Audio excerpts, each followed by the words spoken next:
processes, and along with many other very important initiatives. So sorry, Mr. Johnson, your second question was, what's the role of our office? Yeah, and what does the independent police monitor do? A lot of people are aware of its specific role, but how do you implement that, and how has it, I guess we'll move on to how has it been successful in the public eyes? Okay, so we have implemented all of our roles by having a very intense, critical, but fair relationship with the NOPD, during which we provide on-the-scene monitoring of a lot of police investigations and actions that are occurring. And then we provide real-time recommendations, after the fact reporting, data analysis, and transparency to the actions being taken by the NOPD. We facilitate concerns of the community to the NOPD, and then we're able to follow through and make sure that they make the changes that were recommended. An example is that we work very closely with the New Orleans Musician Coalition, and we are able to take their recommendations and implement them into real changes that have occurred in the 8th District and have improved the relationship between the NOPD and the musicians and artists that perform there. I can give other examples, but I do want to be conscious of time. We have provided a lot of recommendations that have improved the way that the community is policed, from the way that strip searches are conducted, that's a big one, to the way misconduct investigations are conducted. Everything that happened on the bridge the night of June 3rd, 2020, we monitored, we provided feedback. These are just some examples of how we hold the NOPD accountable. We also operate a intake for complaint misconduct, our mediation program, and we're on call 24 hours a day, every day of the year, for officer-involved shootings and critical incidents. Thank you.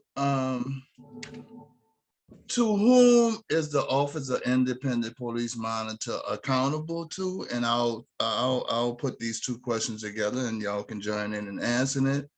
And how does it maintain its independence? And I mean, truly independence in a way that there's these third parties, such as the Public Integrity Board, there's a consent decree. So how do you maintain your independence? And then who you're accountable in these findings? So we are, oh, sorry, Bunfield, I see you unmuted. Do you want to go? I was just going to answer to who we're accountable, and Stella, you can do the follow-up question. Sure, so go. Who we're directly accountable to, like legally, is the Ethics Review Board. So we don't answer to City Council, the Mayor, NOPD, nothing of that nature. The Ethics Review Board oversees ethics agencies like ourselves and the Office of the Inspector General. It's made up of 7 members. 6 of those members are selected from presidents and chancellors. They select them from the universities across the city, like Xavier University, Dillard, etc. all have members that have been selected. The 7th member is selected by the Mayor's office, and then they're voted on by City Council. We meet with them monthly and present all of our work product in order to make sure that we're in compliance with our ordinance. We actually just met with them earlier today. So we submit our reports to them, our monthly reports as well as our annual report. And still, you can answer about our independence. So maintaining our independence is a constant battle, because there are a lot of groups, as you noted, who would like to be able to see us stripped of our independence. This independence was hard won. We were originally under the umbrella of the Office of the Inspector General until 2015, and then it was voted on by voters in 2016, and we received full independence. So we maintain our independence by ensuring that everything we develop is ours. It's based in national best practice. We work very closely with other practitioners and police oversight across the country to be able to see what's happening and what's working in other cities that have consent decrees. We get direct feedback from the community. We try to do more community forums. We've been doing a lot of community forums this year to be able to get direct feedback from the community. And then we incorporate that into our work. We are required under law to give NOPD 30 days to comment on our work, but that means 30 days for them to be able to submit comments or feedback. Like, for example, we just released a case review, and the NOPD wrote their own response to our case review, challenging our findings, but they wrote their own response. We ultimately, though, we are were right, but we appreciate their point of view on it. And all of that is available to the public. We just redesigned our website so that way it'll be available to the public. But we fight very hard to maintain our independence.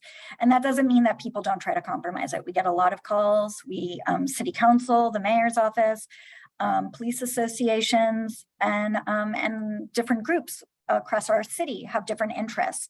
We hear all of them, we facilitate all of them, and we take information that we think will improve the way that policing is done in New Orleans. But ultimately, we are responsible for our own decision making. Thank you. We didn't have this question on there, but I would just like to go over to Jules and ask about what challenges and what experiences, what successful experiences you are having when you talk about community mediation, right? And getting folks to understand the necessary need of restorative practices and dealing with victims and harm that may have been done by them by police departments. How successful have you all been with that? And what obstacles are in a way to those challenges? Thank you. That's a great question. I would say one of the main obstacles and challenges that we are always facing is that mediation it's countercultural, I'd say. It's not necessarily how people are raised to think about accountability. I think especially in the world of police oversight, we think a lot about discipline and, like who's right and who's wrong, and more like a legal framework. And so I think for people to say yes to mediation, they have to maybe have some faith in a different way of accountability, meaning like the type of accountability you get through face-to-face conversation. Through an individual sharing, hey, this is how this impacted me, kind of more that restorative justice approach of this is how, this relationship was harmed, not necessarily about the rules that were broken, but about how you impacted me as a person. So I think some people really want that. And I think where we've been successful is for people who want that space to really have an opportunity to sit at the table and have their voice heard in a way that sometimes these systems in the legal system and in the criminal system don't give space and time for people's voices to be heard. So I think mediation can really provide an opportunity which is unique to sit at the table and say, and have 2 hours for a community member to have 2 hours to sit in front of the officer that maybe harmed them and say, this is exactly how this made me feel. This is how I think it should have gone differently. And these are some things I'd like to see change, and to have an opportunity for a collaborative conversation and come up with ideas about how to make things right and how to make sure it doesn't happen again to them or to anybody else. There's been so many successful stories of that being a really powerful conversation. And honestly, our model is the model we use. It's called the inclusive model of mediation. We don't ask people to behave any certain type of way. You don't have to be polite. You don't have to come up with an agreement. It's totally a voluntary process. So if a community member wants to use that time and space to really just vent or have their voice heard, that's a space for them. So I think that opportunity is very special, and some community members really want that opportunity. They don't want discipline. They don't want an investigation. They want a chance to be heard directly by that officer. I think the challenge is some people don't want that. Some people want more of a disciplinary process, which we have. That's where the Public Integrity Bureau's investigation process comes into play. But I think kind of navigating and helping people understand like what they're going to get out of mediation versus what they're going to get out of investigation can be complicated.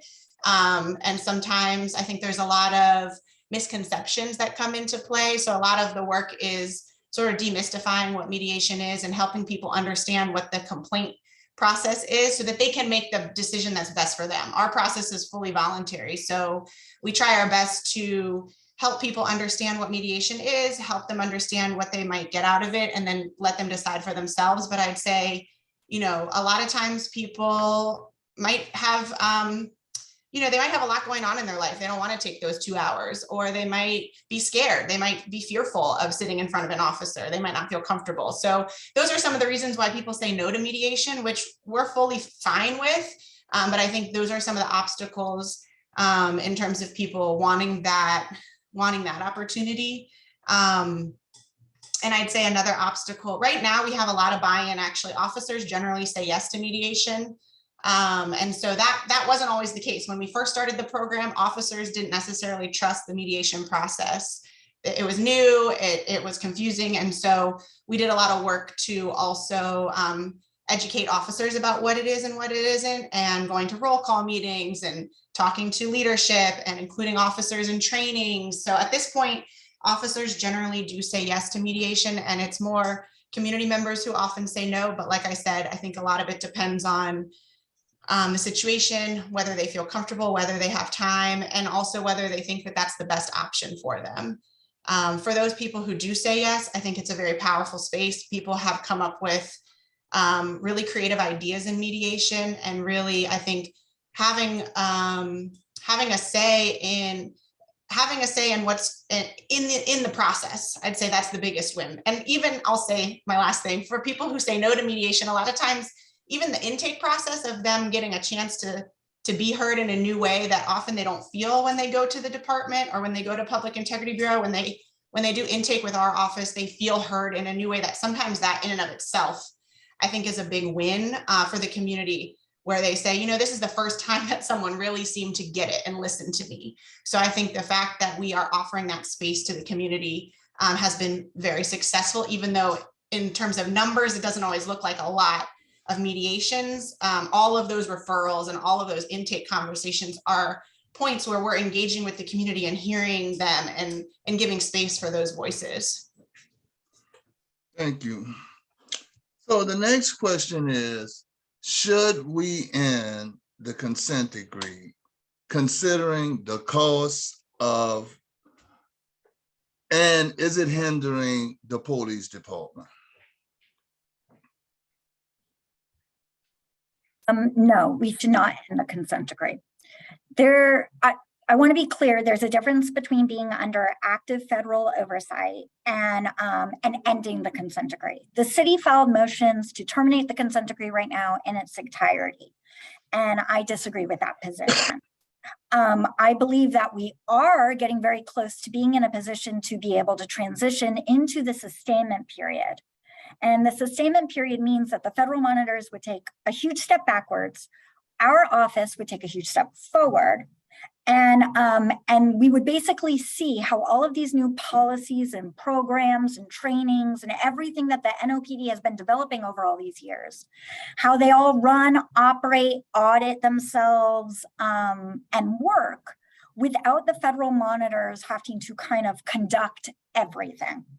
So we often compare it to seeing the NOPD start to ride a bike without its training wheels. We know there's going to be some stumbles. The federal monitors will be kind of in the wings, but also equipping our office to be able to take over all the responsibilities that they had.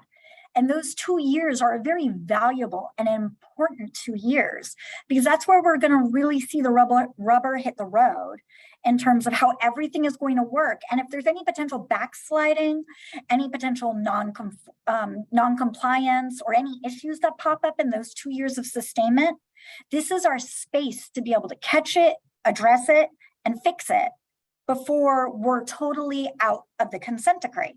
And the reason why we need this is because if you look across the country, cities that transition into the sustainment period, this sustainment time, sometimes do backslide out. Look at what happened in Seattle. They backslid out of compliance during their 2-year sustainment time. And now they're back in active monitoring. So all of this cost, all of this money that we've brought into the reform efforts, the new technology, the new everything, like the body-worn cameras, the Insight early warning system, all that stuff, all of that money that we sunk in, we did that with the hopes that we would build systems that couldn't be easily dismantled. And the sustainment period is our chance to prove that. And we need that period, which is why it's important that we don't just terminate the consent decree tomorrow and leave without seeing how these things are going to work in a little bit of a safer environment where we're all prepared and ready to jump in if needed. Now, if we successfully complete this 2-year sustainment period, which was originally envisioned as part of this consent decree and is best practice across the country with consent decrees, then sure, let's exit the consent decree. But today, should we exit it? No. And I also think as for the cost, Mr. Johnson, as for the cost, I think that the cost is kind of deceiving. All of these things are going to be expensive to build. Systems are expensive to build. Technology is expensive to build. For example, our secondary employment office, we built one system to be able to monitor all the shifts there. We built a different system to be able to monitor all of the details happening within the NOPD. And in our attempt to keep both of these systems independent, we made them too independent. So they didn't speak to one another. So that meant an officer could be scheduled doing 2 things at once. We needed this time to figure out that huge mistake and correct it. If we end the consent decree, these are the types of things that we're going to miss chances on fixing, but also these fixes are kind of expensive. It's hard to build these types of systems. And these are expenses that you have to put in on the front end, but they're not things that you have to continue to spend on every year that follows. You know, it's expensive to build a house, but once it's built, your upkeep is going to be significantly less expensive than, say, if you let it go into complete disarray and have to rebuild it from the ground up again. And that's what we really want to avoid. Did I answer your question? Do you want? Yes, I mean, it's not so much for you answering the question. I'm just giving the question. So I think it's for the audience to get more understanding. But I will say that historically, the practice of the institution you're talking about building has not been beneficial to marginalized and Black communities in particular. So when we're talking about investments in building institutions, the reason why I think we were asking this question is that folks are talking about divest in policing and how it's structured and investing in communities. And just to hear you say that, you know, that this consent decree, and you're probably more knowledgeable me about why it should be, but it's just, how do you wipe away the tears for the outcry of the community to understand that, you know, we live in marginalized, the quality of life in some of the communities we live in, but yet there's this deep investment in the consent decree and, you know, policing and et cetera, and yet they numb to what's actually happening on the streets. So I'm glad you brought up that extra point. And I want to be clear, it's not an either or. It shouldn't be we fund these police reforms or we fund community organizations and programs that are going to benefit historically marginalized communities. Those programs need to be funded full stop. They need to be funded. Whether the consent decree continues or the consent decree ends tomorrow, those programs need to get built. If they're already built, they need to be funded. They need to be incorporated in. That has to happen. What we're saying, though, is that the systems that were built had to be built within NOPD to ensure that they were policing constitutionally. This was the bare minimum of things that we needed to be able to make sure that the NOPDs, like if they're corrupt, if they do things that are illegal, that it can be identified faster, that patterns could be identified faster, and that really horrible policing could be truthfully picked out, and then those officers could be held accountable. And I would say that body-worn cameras is actually an example of something that has benefited the community, because we've been able to successfully prove that there was officer misconduct and highly problematic officer misconduct because of those body-worn cameras. So I am very thankful for that. And I do think that is a way that we've been able to hold a lot of officers accountable, especially for force and unauthorized strip searches and other behavior that might be happening and going underreported because people are scared after they live an experience like that. And they're not going to come forward on their own. So I'm so thankful that we were able to catch it on that camera. But yeah, no, I understand. Yes, we need to invest in those community groups, full stop, whether or not the consent decree continues. And it frustrates me to have those things pitted against each other because they shouldn't be. You need constitutional policing and you need community-based solutions and programs. They have to happen. They have to happen. Thank you for that. So there's the understanding that there are multiple oversights over the police department, considering the consent decree, the public integrity board, and then the independent police monitor. But the community and pillars of justice and beyond believe that there should be a citizen oversight over the police department, in particular when the consent decree. How do you feel about that, and how do you support a citizen oversight board of the police department, and maybe also over y'all's office, because again, y'all are a government institution, but you're independent. So how do we speak to the community in a way and give them the power to have oversight over all these institutions that plague their communities? You're on mute, Stella. I'm sorry, I muted myself. That's a big question, so I'm going to try to answer it in some parts. First, yes, we 100% need more community involvement in our office because we are a governmental agency, and we are a unique governmental agency because we are a big component of why we were created is to make sure that the community has access and input into the way that they're policed. And for that reason, we have committed and we are trying to build a community advisory committee to advise us and to also be a problem-solving organization where we can take problems, questions, and look for feedback and have it be a representative group that can connect us to historically marginalized communities and also help kind of like ground us in our shared history as a city and kind of in some ways bring feedback to us, tell us where we're working, where we're not working, how our messaging is getting out there or how it's not getting out there, but also help us become more effective and more community focused. Now, as for the question about having a civilian oversight board, there are so many different models of civilian oversight boards that do a variety of different things, from investigate to review to monitor. And what I can tell you is we just got back from a conference in Texas, actually, all about the National Association for Civilian Oversight over Law Enforcement. And we sat in room after room where we heard from civilian oversight boards who were very frustrated. And what I can tell you is that a board for the sake of having a board is not going to be effective. It has to be a board with teeth. So it has to be a board that actually can have an impact. It's not enough that it just reviews maybe or monitors. It has to have some power to it. Otherwise, it's going to get rendered useless, and it's going to be seen as kind of like a token thing. Like, oh, we have this community board, so we can now do anything we want because we have this board that will yell at us in public, but you know, we'll pretend to listen and then we'll just move on with our lives. That happens in a lot of different cities, and we heard that frustration loud and clear.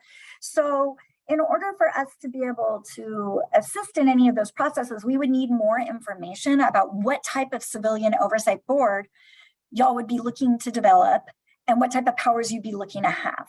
And what we would really want to say is that again, it needs to be a strong, centralized oversight board. And it has to, and we have to have one. There has to be some, because there's a lot of offices like Chicago, for example, I think they have 7 different multiple oversight agencies. New Orleans is on its way to having a lot as well. And so we really need to kind of centralize it to ensure that it's powerful and that people don't get lost bouncing between a lot of different things. We want to make sure that it's providing a service that isn't going to be redundant to our office. And we absolutely want to make sure that it stays grounded in the community it's seeking to serve and that it's as impactful and meaningful as possible, therefore, that it's powerful.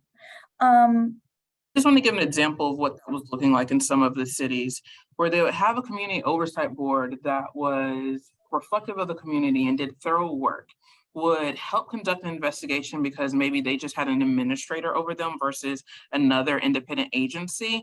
They would come to a finding based off of the misconduct by the police officer. They would take that to just say their city manager their city manager would disagree. And so then that investigation gets shot off to someone else.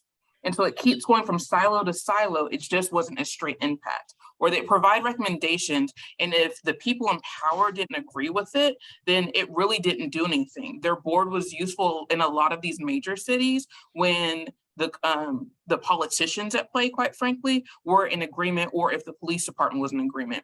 You saw their voices lost all too often when they were doing things to challenge the status quo. And that's not something that we want to see with New Orleans, but we do want to make sure that we have way more community voice than we have now. I'll also say that we were hearing a lot of feedback, and I see this whenever I go to community police mediation, not mediation, I'm so sorry of the word, community police meetings. You have to be really careful with who's on that board. You have to be very, very careful. And because it's not enough that they represent maybe your demographical breakdown, but you have to make sure that that you're very careful about ideology and politics that end up on that board, because people can become really deferential to the police very quickly. You see this all the time with juries getting uncomfortable with convicting police officers, or or even with people saying like, I back the blue, or well, they shouldn't have been there then. It's like and this is not a small population of people. This is a large population of people, especially when you're in complicated times like right now with a high crime rate. You're going to see a lot of people running to say more cameras, more police, more jail, more arrests. Or I'll say the thing that we've heard recently that Stella and I have both heard, that people are honestly saying they want the jump out boys back. We've heard that time and time and who are time saying again. We would rather have that back than deal with the crime we have right now. Yeah. And Yeah. that voice scares me. Yeah, we literally sat in a community forum and had someone say, you had far more respectful children when they were scared of the jump out boys. They took care of business. And we hear that a lot. We hear that a lot. So it's like, you have to be careful. And that's why I say you have to reflect on what your goals are, and whether, because a board that gets constructed in a way that ends up being a rubber stamp to the police is gonna cause more trouble. So I don't think that the ideal of being a rubber stamp to the police, I think based on the information and why your office was created was to be independent and being integrated with the specific communities that you work in. So I think even from an educational standpoint is that, I think the independent police monitor doesn't have a great history of community work. So how do you educate and integrate that community work, in particular with those who are impacted, to amplify this, that there's a need, and will you be willing to support, considering that you are the expert on how an oversight may look? And I know it may take a lot and it may not get to that point, but just to engage the community in a way that they may have a voice.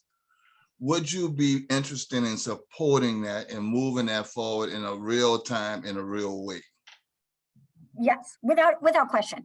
Because in a perfect world, right? Everyone would be so informed and so empowered to do community oversight work that in theory, you wouldn't really have an office like ours. The community would be it, right? Like, I do think there's a lot of value to having practitioners that are able to do that level maybe of unique work that needs to be done. But a lot of this work needs to be and is done by the community. It's done by the community. We went to a neighborhood association meeting in New Orleans East, and we heard all the feedback that the neighborhood association presidents were providing the 7th district, and everything they said was right. Like, they're out there. They're seeing what needs to be done, and they're giving that feedback to the NOPD. And I agree with you. It's hard to hear feedback like that, but it's true. It's hard. We're a small office, but enough with the excuses. The point is that we're trying to get out there, and that's why we're trying to do office hours on the West Bank, New Orleans East, the 9th Ward. We're trying to make sure we're doing office hours all over the community. We just started implementing that. We're going to have a 24-hour hotline that's going to be available in English, Spanish, and Vietnamese. And we're going to have remote intake sites. So we're partnering with different organizations to be able to have them do complaint intake, but also give us feedback. And we want to develop our community advisory committee. So we are, in the next year, going to roll out a lot of things to get far more entrenched in the community, because I don't want to hear, this time next year, I want to hear something different because I want it to be true. Great. The next question is, does the independent police monitor create or publish reports on the NOPD staffing, or that's based on a national practice and recommendation for a city our size? No. We haven't historically, no. Okay. Is that something that people want? No, it's just a question because early on you said that your reports go to the ethics review boards and a lot of government agencies. So how do this information, without people having to spend a whole lot of time, get this information in their communities? Is there reports or one pages or something that go out to communities? We do a lot of reports, but not on staffing.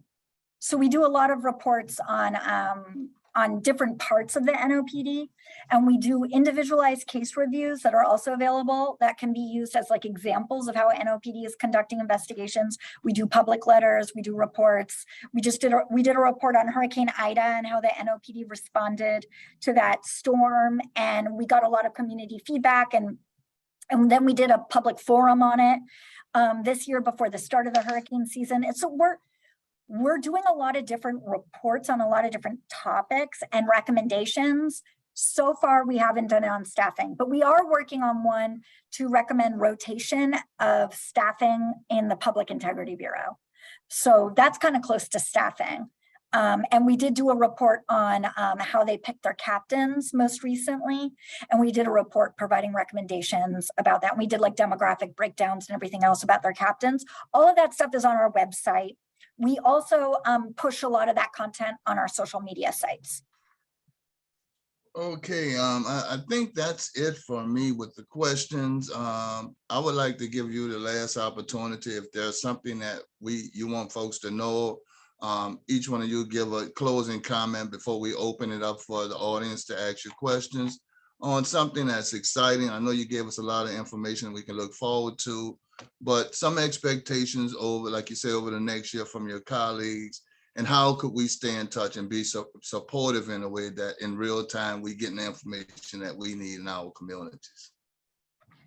I don't want to talk for a long time because I really want to get to people's questions. I just want to say we're an open door. We're a small office. It's us. And I know some governmental agencies are difficult to break into and difficult to contact, but when you send us a message on Instagram, I'm the one writing back. It's me or Bunseal. It's like, you know, it's us. So if you have feedback, if there's somewhere you want us to be, like, you know, we got, somebody saw something online suggesting that there was facial recognition software being used in the French Quarter outside of policy, outside of what NOPD told us they were going to be using it for. And someone just screenshotted it and texted it to us and was like, hey, did you see this? And now we're moving on it. It's like, so if you see something, please tell us so we can move on it. And if you have suggestions, recommendations, you know, if you read our reports, please give us feedback. Tell us what you care about. Tell us what you want to hear, because honestly, I hate to say it this way, but sometimes the squeaky wheel does get the oil. And so we're responsible for responding to a lot of different audiences. And so we want to make sure that everyone's voice is kind of heard and that we're listening to things. So we really we don't know what we don't know. So we're very open to feedback. We're very open to hearing things. So please keep the lines of communication open with us. That's what I'm trying to say. Okay, Bunseal. I think I'll echo the same thing. We're a small staff. I think we're 6 now, and all of us have our own departments and roles, and we're passionately working on those things. And so if there's anything you ever need from us, please reach out. We're happy to attend anywhere we can be, and happy to give opinions and thoughts and advice where we can as well. We're looking forward to, in the next year, what I'm looking forward to is hopefully an increase of that budget, and expanding the staff so that we can better serve the community that we are entrusted with. And so that's what I'm really looking for in the future. And if we don't get the money, me, Stella, Jules, Christian, Renee, and Daphne will be still doing all the work that we are called to do and doing it passionately. Thank you. And Jules? I would just say some exciting things coming up. We are working on expanding the mediation program so that we can offer more opportunities. So for people who have filed complaints, right now it's set up so that they can either choose mediation or investigation. And we're trying to work on opportunities for people to have mediation alongside that or after the investigation occurs. So really working to provide as many opportunities as possible. Another exciting thing, starting in January, we are going to be teaching at the Police Academy. They've asked us to teach a class on active listening and communication skills. So I'm really excited to be able to bring some of that knowledge to officers, much needed. We've taught a class in the past, like once every year. And this is big because we're going to be teaching every single week. Every single officer, every single supervisor is going to be taking our class. So this is going to be an exciting opportunity to try to influence officers and the way that they're communicating and their capacity to listen better, listen to the community better in their day-to-day lives, and also for supervisors to be more effective, hopefully, listeners to the people that they supervise. In terms of ways to connect and stay in touch, I would say our mediators are from the community. So we recruit new mediators every few years. We just trained a class in, well, I guess it was December. So that was almost a year ago. So we'll be training a new class probably next year or the following. So just keep a lookout. We really prioritize community members being mediators. It's a free training. We try really hard to make it at times that work for the community, so that people who are working, who have kids, can also participate as mediators. And then I guess I'd say, please reach out for media. Like if you have a complaint against a police officer, if you have an incident that you are unsatisfied about, or even if you witness it, it doesn't have to involve you. You can just see something else occur. Please file a complaint. You can file a complaint with our office. You can file a complaint with the Public Integrity Bureau. You can file a complaint with the NOPD at the district. So there's lots of ways to file that complaint. And if it's eligible for mediation, then you would have the opportunity to take advantage of that opportunity. So please do file complaints. It is one way that we have to hold officers accountable and try to improve the way that policing is happening. I want to just chime in really quickly, sorry. Mhm. With the filing the complaint, you don't have to know if something went wrong. I'm going to use the rule that they gave me when I became an attorney. And like, how do you know when to object? If you feel something in your gut, just go ahead and object and let's figure it out later. So if it feels wrong to you, file it. Let us go through the process and make the determination. It's not for you to decide on the street, oh no, they were probably allowed to do that. No, let's go through the process. Even if they were allowed to do it within policy, maybe there's a policy recommendation that needs to come forth from that, something of that nature. So if you see something, please say something through whatever avenue you can reach us. And then also, I'm surprised Stella didn't say this, please follow our Instagram account. As you heard, we're rolling out a lot of new things, whether it's the coffee with the IPM or our new office hours, or when we do get ready to actually launch our community advisory committee, we put a lot of things out on our Instagram account first. I'm struggling to update our newsletter and to push that out, but right now everything is going out on our Instagram. And so I invite all of you to follow us at NOLA OIPM on Instagram. Please. Cool.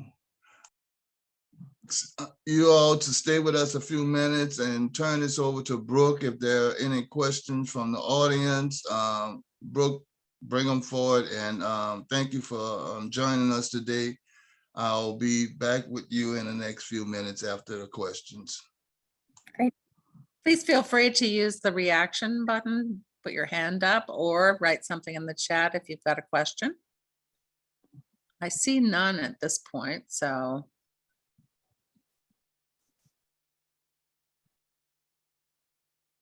That was such a thorough thing. There may not be any questions. We can talk more about other projects we're working on, other recommendations we're gonna be putting out there. whatever y'all There's want. a couple of hands up. Oh, There we go. We got Lane. And they got Max and Kathy. Nice. Okay. You mentioned that how important it is that a community or any entity has teeth. What teeth do you have? That's the $1 million question. I'll be honest with you, we don't have any. Our teeth is really, we release everything to the public, and that's about it. We can't discipline, we can't investigate. This is something that we're actually in the process of trying to address right now. And so I'm hopeful that I can't talk about it that much, but I'm hopeful that we're going to move some initiatives forward to be able to change that in the future. But when I say it's important that if y'all are going to form a board or whatever, that y'all have teeth, I'm speaking from personal experience, because it's very, very difficult. Right now, we move everything forward, and I hate saying this, because of our relationships. Yeah. We are very collaborative. We're very critical, but fair. And so we provide a lot of our recommendations to the NOPD in a way that where we're able to further these things through relationships, truthfully, through sitting down, hearing them out, and then convincing them. But it's hard, it's hard. And ultimately, if they reject our recommendation, then all we can do is bring into the community and say, we tried, but they said no.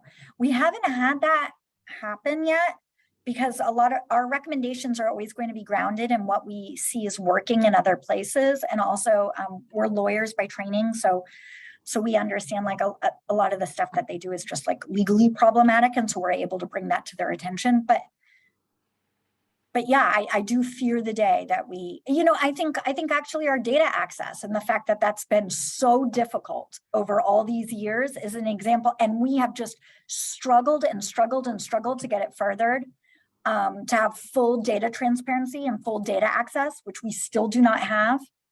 That's an example of how difficult it is to do this work. If you you need to have both the carrot and the stick. And right now we have the carrot, and we have public pressure as our stick, but that's not a great stick to have. Yeah.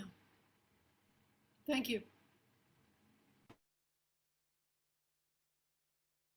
Max, are you ready?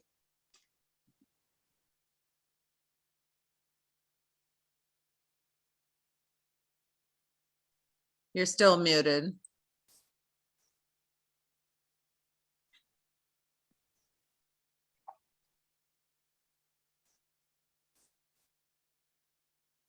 There we go. Are they on? There. Okay, thank you. Sorry about that. I think it's been a very rich conversation. The three presenters were great, and Ernest has asked some really good questions. I'm unlike the three presenters who apparently all three are lawyers. I'm a historian. No, Jules isn't. Okay, I'm a historian by training and by disposition, I suppose. I've looked at this over the long term, from over many years, going back to my early work in terms of the origins of police in this country, and how that was associated with race and racism in this country, and what was expected of police, right, and the kind of culture that developed as a result of those expectations. And I think the problem that we're dealing with here is that we're not very good at dealing with that culture. I remember some years ago, I guess it must be about 25 years ago, I tried to change the way police were trained in this city, not in just this city, but in this metropolitan area. And I discovered there were 10 different police academies in the metropolitan area, all right? And all had their own way of training the police. There are certain state standards, but blah, blah, blah. Those were minimal standards, and people pretty much did what they want. And of course, all of it was internal training. That is, policemen training policemen, right? With very few outside people doing it. And trying to break that down, even though I got some support from Pennington, at that time Superintendent of New Orleans Police, trying to break that down, it was just an impossible task. And the reason is because the police want to control their culture. And it's understandable, because from its origins, policemen have been done what? They wanted, they were out there to knock heads, to keep the gentleman of property and standing, that is the white middle class, right? Protected from the others, right? From the others. And that was their job. So they developed their own culture to protect themselves. And that's what Stella's dealing with. And that's what Ms. Sukumbi is dealing with. I don't know how to pronounce your first name. So sure, they don't like you. I'm not surprised they don't like you. That you're interfering with their culture. And that culture has been oppressive and repressive. There's no question about it. And it's in New Orleans, it's been obviously racist in most of my life. It's been a racist culture. But therefore, I would like to have seen in this conversation some policemen in this conversation. And I'm thinking about what Jules said. I think that's a great idea. I've done some mediation. I've been involved in some restorative practices, and I think they're a great opportunity. It's a very expensive way of doing things, but it's a great way of doing things. And that idea of doing this for the police within their training structure, I think is a really great idea. Really great idea, because I think you've got to somehow break down that wall, that cultural wall that exists between us and them. And I completely agree with that. And this is why, they now do what do they call it, Bump? So it's the Training Advisory Committee. Yeah, do you want to talk about the Training Advisory Committee? Because I wanted to talk about that, and I also kind of wanted to loop back to a different topic just a little bit. So when you were speaking about how police training is normally kind of not train the trainer, but essentially that the police teach the police. One of the responses of the consent decree is now they have what they call a training advisory committee. They have a group of officers that come in, of course, but they also have community members, and they have presence of universities and all of these different entities that are supposed to be reflected. Now I'm going to talk about that as well as non-PAC. I cannot remember what that stands for, forgive me, but it's one of the community report out from the police. And then the PCABs, the Police Community Advisory Board. What is so essential is it is great for us to get into the virtual rooms like this, but as it relates to the consent decree, community members have to participate in those rooms, because what happens is you get community, whatever that means to whoever, and there are echo chambers just patting on the back.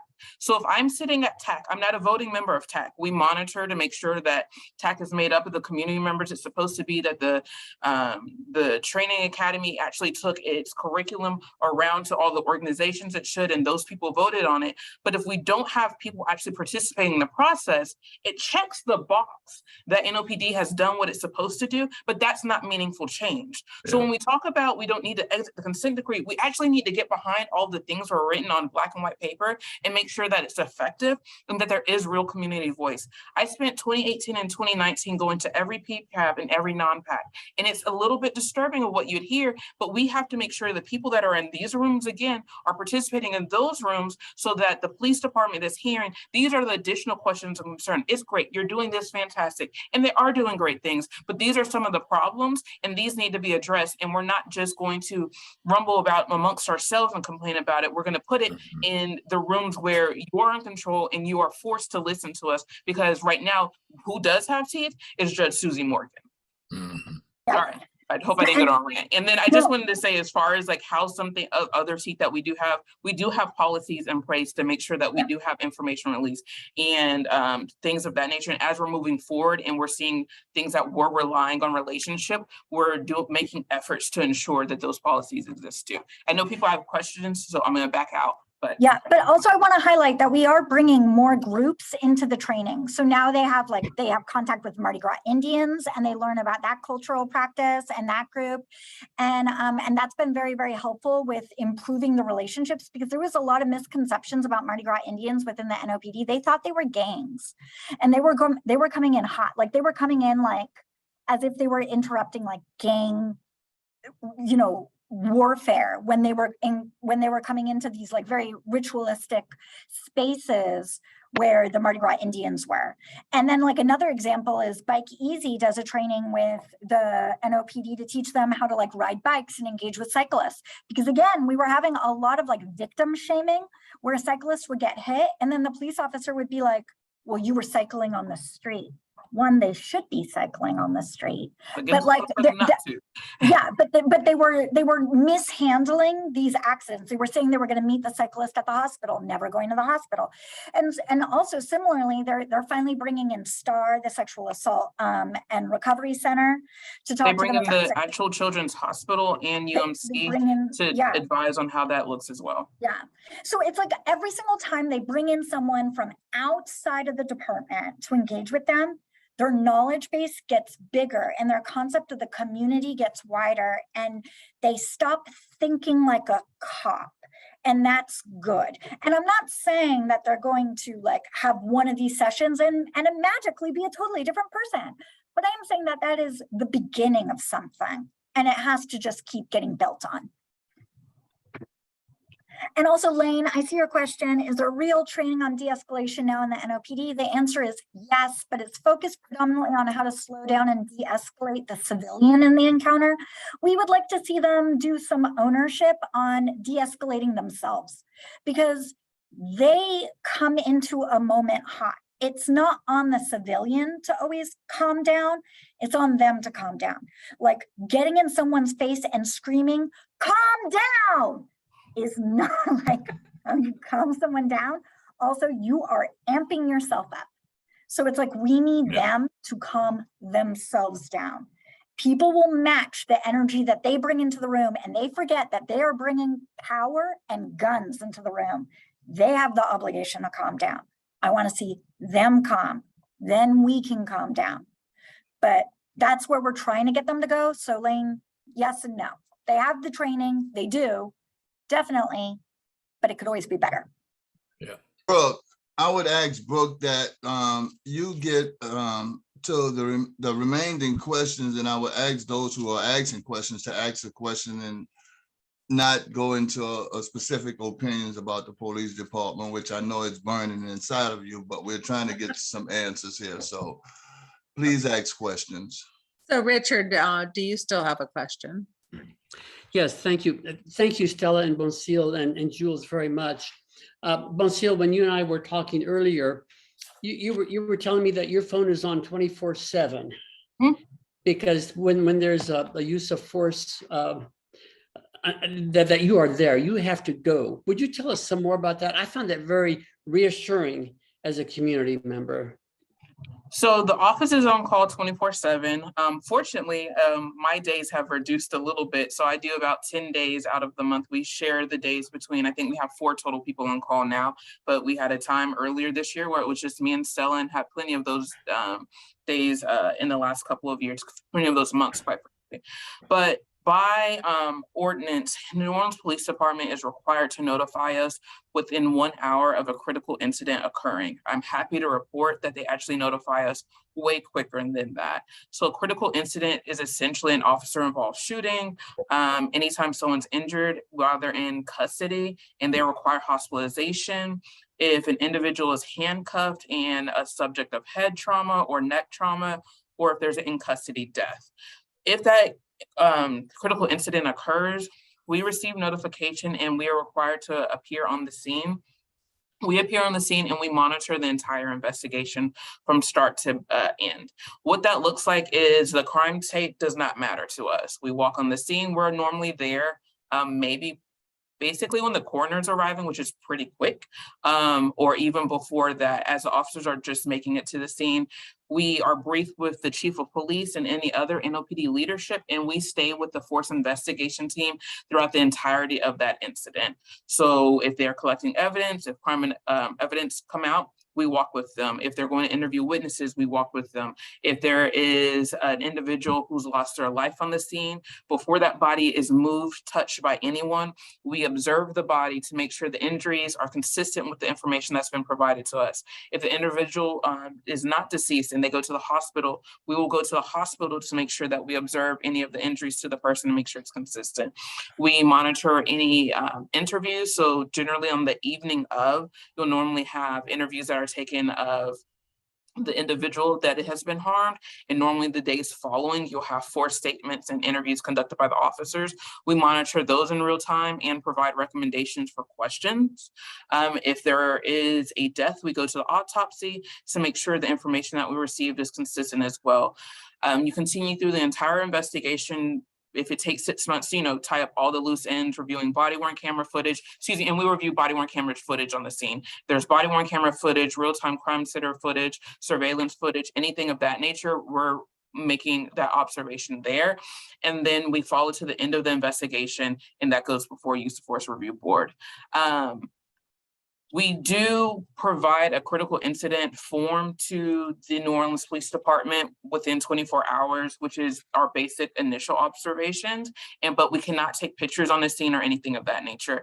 And we are in monitoring mode. We cannot investigate. And so we try to make sure anything that we're doing does not create the appearance of a separate investigation. But that's essentially our use of force department.